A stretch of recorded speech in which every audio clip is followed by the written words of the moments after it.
Hello, everybody. Welcome to our Facebook Live today. So glad to see so many of you in the audience joining us. We have a great session today. Very excited about this one. We'll be talking about the MyHeritage marriage record collections. For those of you who don't know, in honor of Valentine's Day, which is coming up in just a few days, we are offering all marriage collections on MyHeritage for free. That's free access. If you're not a MyHeritage member, you'll have to register to access them, but you'll be able to search and find these records completely for free until the 16th. So starting today until February 16th, we're very excited about being able to offer this to all of you. And so today we'll be talking about the MyHeritage marriage record collections and what they have to offer and what you can learn in them. There's so much that can be gained from researching your ancestors' marriage records. So we're very excited about this. In addition, we have a competition going on at MyHeritage in honor of Valentine's Day, and that is the hashtag Love in Full Color competition.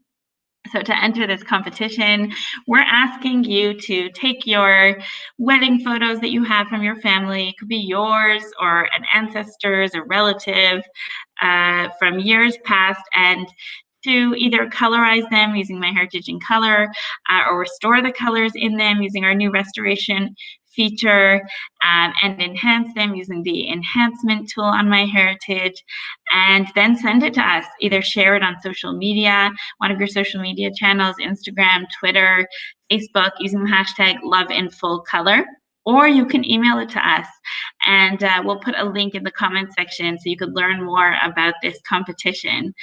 So very excited about that one. I know that everyone has wedding photos, whether they're framed or they're somewhere in an album or in some shoebox somewhere. Everyone has old wedding photos from their family, and they look even more sensational when they're colored and enhanced. It can really bring the details to life and make them pop. So we're giving you the opportunity to colorize and enhance them and to share them with us so that we can all see these fantastic wedding photos from over the years. I know that I love seeing, what the wedding dresses looked like back in the 20s and the hairdos during the different decades that have passed. So it's really incredible to see all these examples that have been pouring in. And I encourage you all to search for that hashtag on social media and see all the different entries that are coming in. That's hashtag #LoveInFullColor. So we invite you to enter our competition. For today's session, for today's Facebook Live, we have a giveaway. We'll be giving away a MyHeritage Complete Plan. And the MyHeritage Complete Plan is the best plan that we have to offer at MyHeritage. It will give you unlimited access to 13 billion historical records. So that includes all of our marriage collections that we're talking about today. They'll be open all year round, not just in time for Valentine's Day, as well as all of our other record collections for someone who wins a complete plan, as well as unlimited family tree size and full access to all the photo features that I was mentioning. So normally as a basic user, you can colorize 10 photos, you can enhance up to 10 photos, as well as restore the colors in up to 10 photos. And with a complete plan, that's unlimited. So you can take all those photo albums and just enhance and colorize and restore all of the photos in them. So fantastic prize that we have to give away today. And to enter, all that you have to do is tell us about something that you've learned in a marriage record, hopefully on MyHeritage. We'd love to hear what's the most incredible thing, what's the craziest thing that you've learned from a marriage record that you found online about one of your ancestors. And if you don't have a marriage record that you found or something interesting that you found in it, then just leave us a question, leave a question for Thomas today, and that will enter you in our competition. So now getting to our exciting speaker, we have with us, genealogy author and expert, Thomas Mckenzie, who we love having on our show. He is a regular speaker with us on our Facebook Lives, and we're so thrilled to have him with us today. So let me bring him onto the screen to say hello. Hello, Thomas. Hey, Esther, how are you? I'm doing well. Thank you for joining us today. Thank you. Thank you. Yeah, it's cold here in Chicago. It's 14 degrees and snowing. So I keep calling it Chiberia. That's our new name, Chiberia. So, yeah.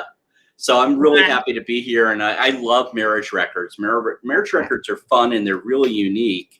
And so, yeah, I'd love to get started on this.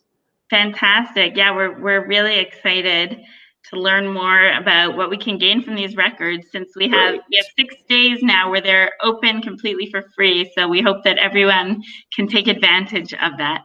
Great. I'm going to go ahead and share my slides if that's okay. Yeah, let me put them in. Great. Oh. There they are. You see them? There we go. Okay, perfect. Great. Thank you so much. And thanks everyone for being here. So we're here for Fall in Love with MyHeritage Marriage Records Collection. I want to point out how the marriage collections work, a few gems in terms of also the methodology, what you should be doing. Very often we're looking for one bit of information, like the marriage date or the marriage location, and we forget all the other clues on that record, and it's really important there. So that's what my goal is here over the next 20 minutes or so. I'm also going to try to answer your questions as best as I can once we're done here.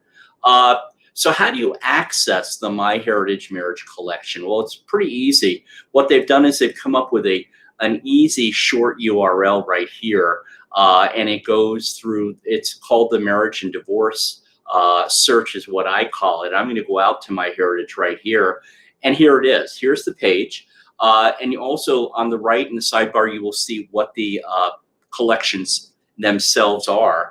And I'm going to take a perspective. I'm working on my great-grandfather's marriage record because there's some scandal going on, let's put it that way. And I know that the marriage was 1915. I know it was in New York. And that's all you have to do is go ahead, and I tend to search broad. And this is really the way that I search and I get the most out of the marriage records here. Let's see if we can refresh this. There we go. Perfect. So that's basically how you access those records. Just to review, and again, start with a basic search, the bride or groom, the wedding date, and the location. But then what you're going to have to do is you're going to maybe have to remove the location. We'll talk about wedding locations. We'll talk about family stories and actual marriage records and how they don't sometimes line up. Also, you might want to check alternate names. Now, on my great-grandfather that I just put in, I put in John R., but when I put in his middle name Ralph as the first name, which is what I knew him as, I don't get the same record. So you're going to have some flexibility there.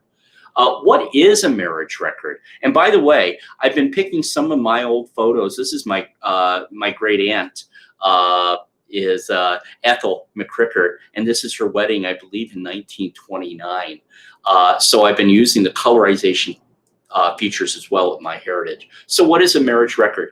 Well, they're important not just to record the event, but keep in mind, if you're talking about transfer of property, you needed a record. If you're settling an estate, probate, wills, there has to be a record of the marriage. If the widow or widower were to apply for a military pension, there would need to be proof of marriage. Also, because I tend to work mostly in US, marriage records are created on the state level. There's no federal marriage record. The other thing is, another good source are synagogues and churches and other religious institutes, and those are different marriage records as well. I know in the Catholic Church, I have a church marriage certificate for my parents, and then I have the New York State marriage certificate. These are the different things we see in the US. A license, you had to apply for a license in order to then get married.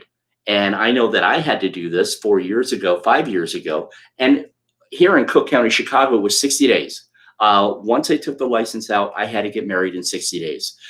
So there's an application. Then there's usually a marriage certificate. That is signed by the officiant rabbi, minister, priest, and then that shows up on the records. Marriage returns and registers. Well, registers are pretty easy. It's just an index. A return is this. Some states want the rabbi or the minister to sign the marriage certificate and send it into the state or the county. That's called the marriage return. And then there are other records, if you know what a ban is or a marriage intention. Some states you had to post a marriage intention for like 3 Sundays in a row before then the marriage could happen. Marriage record information. What are you going to find out on these marriage records? Is it worth it? Well, these are the things that are commonly found. The name of the groom, the name of the bride, names of parents of bride and groom. This is really valuable. I solved a big case this week with that parent information on a marriage certificate. Usually you'll get the birth date or maybe the age, and you'll have to back engineer an approximate birth date. What else do we have? Birth location. We also get the marriage date and the marriage location. And the record number. Now, it might be a certificate number. Sometimes it's stamped like a serial number. Sometimes it's written, etc. And then also, this is so important, the names of the witnesses. Not every marriage required witness. Mine did not here in Cook County. I was really surprised. No witness needed. But many times the state or locality required a witness, and those names are so important. Previous marriages. You did have to put down sometimes even who you had been married to and where the marriage and the date. Valuable information. Some records ask for an occupation. Also, the name of the officiant, the person presiding over the marriage. Also, your place of residence. Now, those are all the parts that are coming. Those are all the things for the most part that you're going to be able to find out from a marriage record. And of course, your mileage may vary because marriage records around the world are very different. Also, during different time periods, they collected different types of information. So let's talk about a few. I've cherry-picked a few records, some of my own in my own research and some that I find interesting. These are all U.S. records, I will tell you. And this is one for my great-grandfather and my great-grandmother. Now, let me tell you the story. They told us that they were married May 30th, 1915 in New York. Now, I should have been suspicious because as a kid, I never saw wedding photos. What's that all about? 1915, there were photographers. It turns out when I looked at this record, I'm going to go ahead and open this up right here. Okay, and I see Austin. Let me zoom it out a bit. Maybe I can open it up. Hold on. There we go. Full screen. Great. And I'm going to go here. And here I see Austin John R. This is the marriage license number. Okay, this is not a certificate. July 27th, 1915. Oh, what I should add also is that my grandfather was born in early March of 1916. So I know you all are counting your fingers, first month, second month, third month. Yeah. Let me tell you what the formula is. The second child and all the others come after 9 months. The first child can come at any time. That's an old genealogy joke. My grandfather was born in March, and basically they told us a different marriage date to cover the pregnancy. They weren't married, in fact, until August. And again, I was doing my counting and it just doesn't work. But again, this is the basic information. Now, this is an index. In index, you have to keep in mind that that is a derivative document.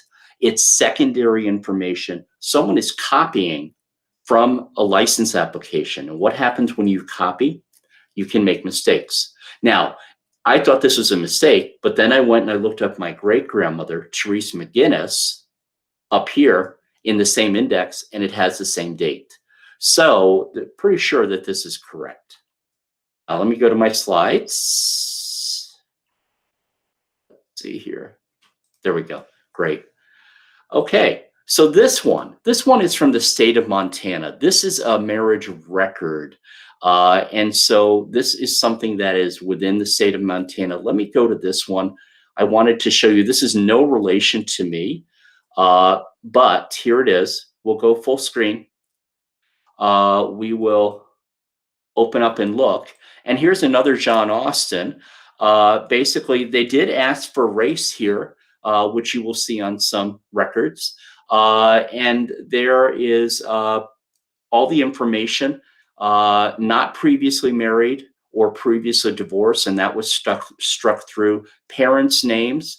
The nice thing is mother's maiden name, and that there is no relationship. And then there we go. We've got all of this here. Now, this is not the original. You notice there's no seal. So this, again, was transposed from something else. So you have to keep in mind for that type of information. Let's see. There we go. Perfect. Our next one. This one is a little bit unusual. It is what's called a photostat for you young people that have never seen one here. Okay.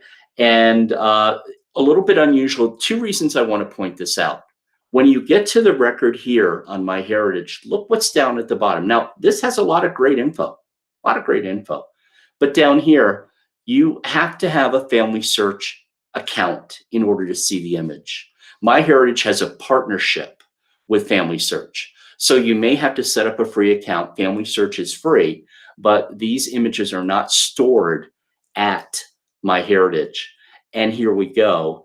And we should be able to see this if it's going to come down to it. There it is. And this is also what's called a photostat. A photostat were from the 40s and 50s, early photocopies when it was done in a reverse image. The nice thing is we get some handwriting here.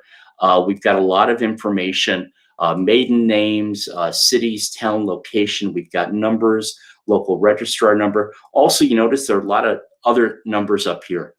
This is for their marriage book, their volumes, etc. So yeah, now also under tools, what you can do, if you don't know this about images, you can invert this image.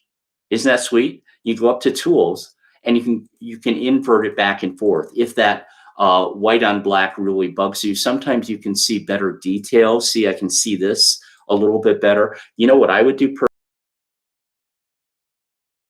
personally? I would take this image and run it through the enhancer on MyHeritage to get more details, but that's how I work.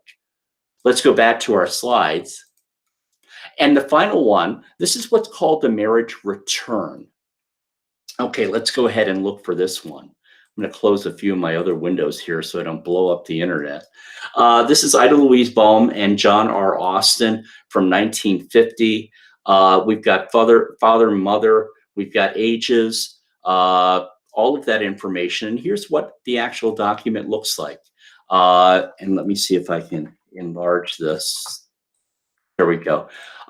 You know, there is no license number here. And it says also within 5 days, it has to be returned. So I'll talk about that. See this over here, Ida was divorced and John was divorced as well. She already had 2 marriages. Her occupation, beautician, father's birthplace, mother's birthplace. You never know what you're going to get. I would assume this is his signature, which is sweet. This is the person that performed the ceremony. And see, it was January 19th, and they got it in within 5 days, basically. And it was filed and signed off by the auditor and the deputy. But again, it all comes down to jurisdiction. Okay, so what other marriage records should you check? Actually, this is my aunt and uncle. I was an attendant in their wedding in 1973, and I just ran this photo through the color enhancer. And oh my gosh, did it do a great job on cleanup. So these are the other records that I often use. Don't forget Bibles and maybe even prayer books. Esther and I just had a conversation. I'll let you fill in. I'll let her fill that in. But if you have a family Bible, it was common to have births, marriages, and deaths in the front of the Bible. If there wasn't already a pre-printed page, they would just do the back page or the front page or the inside cover and just start doing it by hand. Also, census records. In the US Census, don't forget, sometimes they would ask, what was your age at your first marriage? Or how many years have you been married? So there are great questions in there. You wouldn't think that they would have marriage information. What else? Military records. A widow may have filed a military pension. In the US, when we're talking pensions, we're talking thick files. Usually the widow or widow had to prove that that person had served in the military. So it also might come down to interviews with neighbors or other family members. The widow may have handed in a marriage certificate or anything to make the case. Then again, when a husband died, assuming that they were the landowner or property owner, there would be probate records for the most part, and it would list who got what, guardianship for children as well, etc. There are my parents at their wedding in 1961. These are my tips and tricks for marriage records. One thing is, keep in mind they're not always accurate. It's very common for the couple to give false information in order to get married. So they may lie about the bride's age. They may lie to their family about when they actually got married or where they got married. And marriage dates, as I say, they can be fudged to cover pregnancy. And I keep finding them in my family. Also, here's another one. Check other counties and states. Here in the US, remember, marriage is governed on a state level. Every state has its own marriage laws. And by county, there were certain practices as well. Sometimes a couple would go over to another county. It's what is known as a Gretna Green. A Gretna Green is named after a place in Scotland that had very liberal marriage laws. So here in Chicago, our Gretna Green is Crown Point, Indiana, right over the state border, or Lake County, which is above us in Cook County, because the bride could be a certain age and still get married, or you might not have had to do a blood test back then, etc. That's why they sought out other places to get married. Also, they can be incomplete. Look at the marriage return we just talked about. If they didn't file that within 5 days, then that wouldn't get filed. So they may have taken a license out, but would it still be a valid marriage? I mean, it really all depends. So right now, I have found the index, the license application for my great-grandparents, and I just haven't gotten the image for the marriage certificate. I have an abstract with the date, but keep that in mind. If you think that a marriage record is just rock solid and always accurate, that's not the case. Also, don't forget those witnesses. The witnesses are really important. Very often, if I say a female witness with a different last name, it could be the married sister of the bride. You'll have to go out and do some sleuthing. If the names are not related, then you have to think, okay, why were they asked to be a witness? Maybe there's some fan club connection, friends, associates, and neighbors. Really important. So I think you need a way to collect all of this information. Okay, here's my conclusion. Then I'm going to take your questions. They're not always reliable, but I think that they have the most information out of any vital record, to be honest.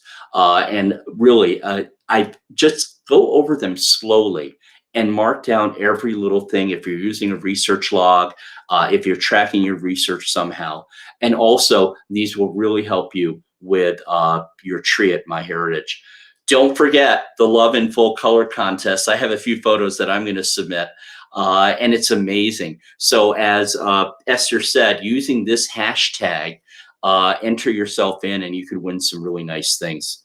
If you ever want to email me with questions about marriage records, MyHeritage, or anything else related to genealogy, this is my email address, and I try to answer every email. A little bit about me and what I do. I am here in Chicago. I've been doing genealogy for 44 years this week. This is the week in 1977 when the miniseries Roots came on television, and I've been hooked ever since.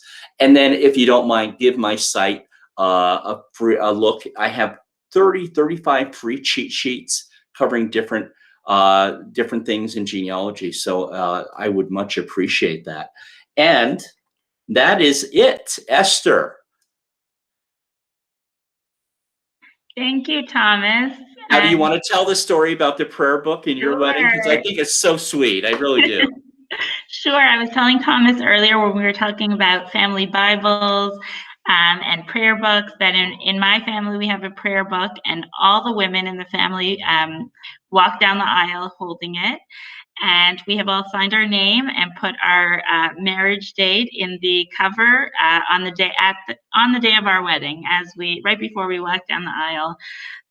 So we are saying it's those are these other family history clues or items that have to do with weddings and can be such a great treasure to have in your family. Right. Yeah, great. Well, I'm ready for questions or anything that you need to do right now, and just let me know. Okay, great.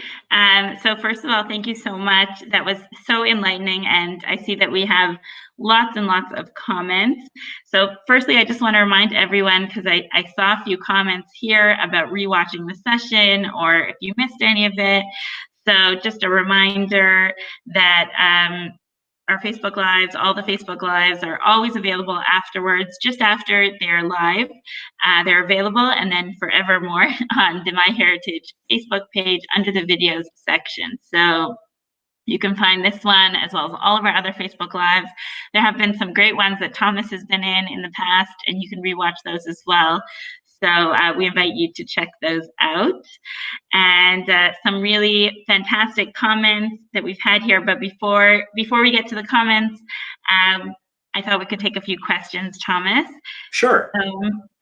We'll start with Cindy's question, and she asks, how long have you had to apply to get married? It depends on the jurisdiction. You mean most of it, you do have to have an application in most states, but it wasn't always that way. So every state had their own marriage laws, and they changed over time.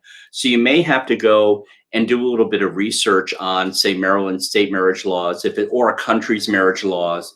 It could also differ by religious denomination. So I don't know exactly the procedure, but I know that my husband and I did apply 5 years already. And yeah, it seems like 100 some days, but yeah. And so I just don't know what it goes by jurisdiction. Yeah. Okay, we have a question here from Triva, and I guess this is similar, not just the application, but when did the U.S. start recording marriages? Well, legislation and actual compliance are two different things. So usually the state legislature, and this started about the 1880s, 1870s for most U.S. states, and they would say, all marriages require an application or certificate, but getting every county to comply could be 1920. So it really depends on the county. You have to drill down to the county level to see. So if Illinois says, 1880, don't count on your little county in Illinois to have the record. Let's see, Barbara asks, I'm having difficulty finding marriage records for my great-grandparents in New Orleans in 1867. So any tips? Now, I don't know if they were Catholic. So if they're Catholic, you might want to try, and New Orleans is a big Catholic town, you might want to try going through the archdiocese. I know that some other platforms out there are digitizing Catholic records right now, especially for New York, etc. But go ahead and look for the Diocese of New Orleans, the Catholic diocese, contact them and see what records they have. That's what I would do. And of course, do a search first on MyHeritage. Okay, Dana asks, what is a marriage ban? A marriage ban, B-A-N-N. I know this because I have New York Dutch ancestors, and it was a very Dutch practice. Basically, a ban was an engagement. It was a legal document. The couple would declare their intention to marry. In the Dutch church, they had to nail that intention to the church door, and it had to be there for 3 weeks, 3 Sundays in a row. Also, back in the late 1600s, the minister was a circuit minister. So he would come around to a town every 6 weeks or so and do a bunch of marriages all at once. So they had their process. So it's also known as an intent to marry. And it depends on the culture, but it was a very common practice, yeah. So interesting. Let's see, a lot of questions of people who can't find the records despite looking. Do you have any extra tips for people who? Yeah, Yeah, what I do, this is the first thing I do, is I always change the middle name and the first name. That's one of my tricks. My Germans, my great-grandfather was born, third great-grandfather, Johannes Henneberg, but he got confirmed at age 13 and started using his confirmation name, Gustavus, and I never knew that. So you have to be flexible with names. And as I said, on the MyHeritage search form, don't use exact name or exact place. Give it some flexibility. And don't forget your wild card. Your asterisk can be a wild card for a letter in the name or a letter in the location. Also on location, check the date, because this is what happened to me last month, Esther. I was looking for my second great aunt's marriage certificate in New York, and she's born in Bronx, I thought, oh, it's going to be in Bronx. They were married on February 8th, 1912. Well, Bronx was still part of Manhattan and didn't become a county until April 8th, 1912. So here I am looking in Bronx, and I wasn't aware. So if I will go ahead and tell you, go out and search for anything that can tell you the county timeline, because it'll drive you crazy if you don't have the right location. Yeah. Wow, that's quite a close close date. How did you make that realization? Well, I just said it didn't make sense to me why they went all the way downtown to Manhattan to get married. And so I went and I did, and I don't know if I can share again. I did want to share something, if that's okay. Sure. Let me just bring it into the screen. Okay. Can you see? Yeah, we can see now. Great. This, for US, this is one of the best sites to determine what the county boundaries are at what time of date. It's called the Atlas of Historical County Boundaries. And so basically you can go in by the month, by the state, and then I can view the equivalents here. And for my county of Cook County, notice the timeline. It was created in 1831 from Putnam. Okay. And then basically, and you can also tell little bits of the county that were lost to other counties, counties were merged, etc. So this is a really good site. This is always in my toolbox for US research. It's produced by the Atlas, by the Newberry Library. It's a free resource, Atlas of Historical County Boundaries. It's really great. And I'm back. We'll just take one last question before we get to the draw, and this has to do with that record that you were looking at for your aunt in Manhattan and the Bronx. Yeah.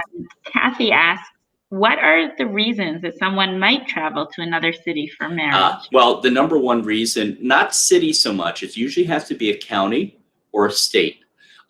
Usually the bride is too young to be married within the county. Wow. So if she was 15 and the state required 16, you just hop over. So if you look up Gretna Greens, every state and city had them. And sometimes people in New York would go over to New Jersey or go over to Connecticut, depending on that's the number one. Also, if you were a bigamist and you were already married but not divorced, you would like to try and go do that. I mean, you have to understand, Esther, the information on the marriage application is coming from the bride and groom. They can make up anything. They didn't have IDs. There was no photo ID. I mean, and most people didn't have a birth certificate. So it was all based on that.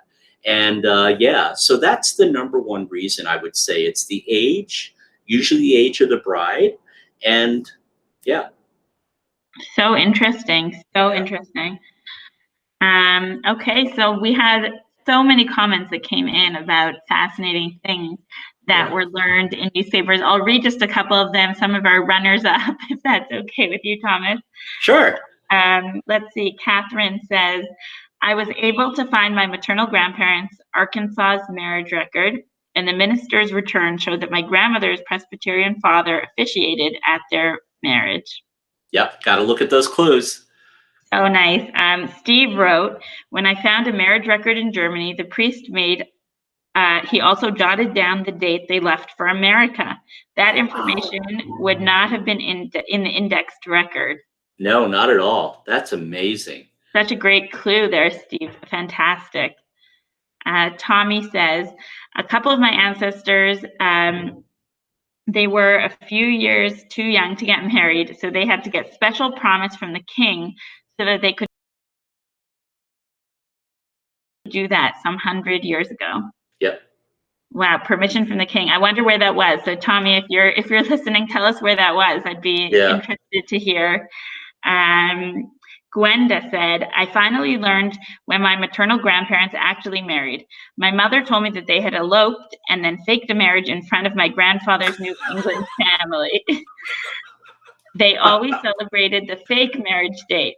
Finally, New Jersey marriage records were released, and I found the correct marriage date in the Hoboken, New Jersey records. They were both living in New York City, so I was looking for the date in those records. Mm-hmm. They crossed the Hudson River either by train or ferry and were married in Hoboken, the hub for the mystery was finally solved. And you know what, Esther, I found several cases where the bride was pregnant, and to me, it's not a scandal. It humanizes those people. I mean, my great grandparents were very conservative, but once I found that, I thought, oh yeah, they're just people like anyone else. So yeah. So great to finally find those clues and to know the truth that has been there all along that maybe we just didn't know about. And and our winner for today of the MyHeritage Complete Plan, which we're very excited to give out, goes to Margaret Dudkowski. And Margaret wrote to us, the most surprising thing I learned in a marriage record was that the bride went across state lines to marry her husband at the age of 15. So this is exactly the situation you were talking about before, Thomas. Yes. And she said none of her family were present at the time, and it ended up a sad situation. Her husband was a World War I veteran who was gassed and died 4 years after they were married, leaving her with 2 children and a widow at the age of 19. Did she find a pension? I wonder what country that was for, and I would look up and see if there's a pension. Interesting. Yeah. I would go along the military lines because it depends on the country, but you might get some valuable information there. That's a great story. Yeah, so Margaret will be in touch with you through private message to claim your prize. And to everyone who left a comment or question, thank you so much. Thank you for entering. You may not have won a complete plan today, but you can still enter our Love in Full Color competition, which we have written about a few times in the comment section. Take out those old wedding photos, colorize, enhance, restore the colors in them, and send them to us. Share them on social media or send them to us by email. We would really love to see them, just like the ones that Thomas showed us in the presentation today, some really, really lovely wedding photos. Yeah. So, Thomas, thank you so much for joining us You're welcome. today. You're welcome. I love doing these. You know that. So, okay. Bye, everyone. Bye. And happy Valentine's Day. Happy Valentine's Day. Happy Valentine's Day. Bye.